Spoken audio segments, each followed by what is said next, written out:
Nous devons réclamer par la foi la perfection, la justice et la sainteté du Seigneur Jésus-Christ.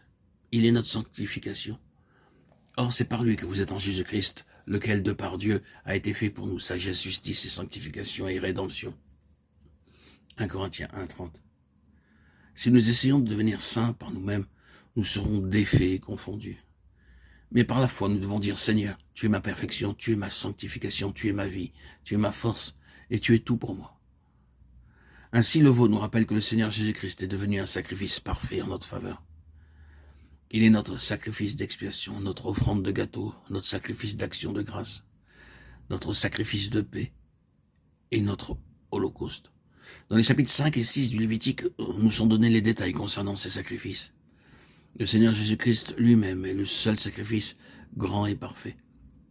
Nous pouvons aller à lui et lui dire, Seigneur, je suis souillé par mes pensées, mes paroles et mes actions. Veuille me laver, me purifier et m'épurer dans ton sang précieux.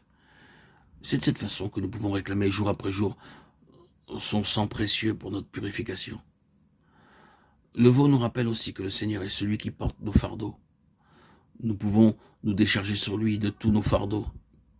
Déchargez-vous sur lui de tous vos soucis, car lui-même prend soin de vous. 1 Pierre 5, 7.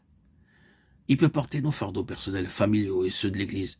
Il nous accorde une grâce et une force supplémentaire pour porter nos fardeaux.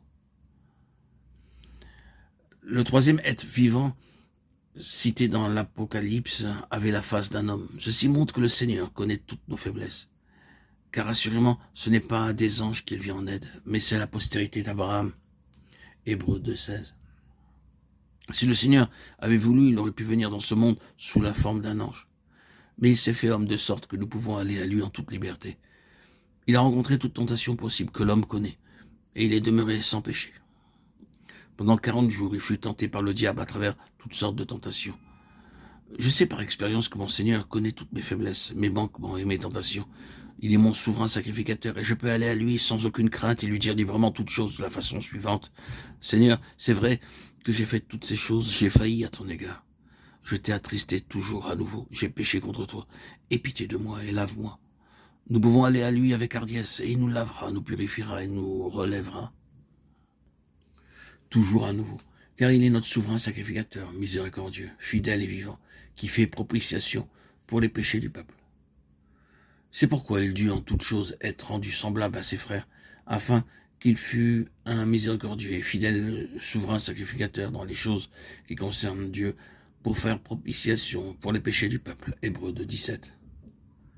Car, ayant été tenté lui-même dans ce qu'il a souffert, il peut secourir ceux qui sont tentés. Hébreux 2,18.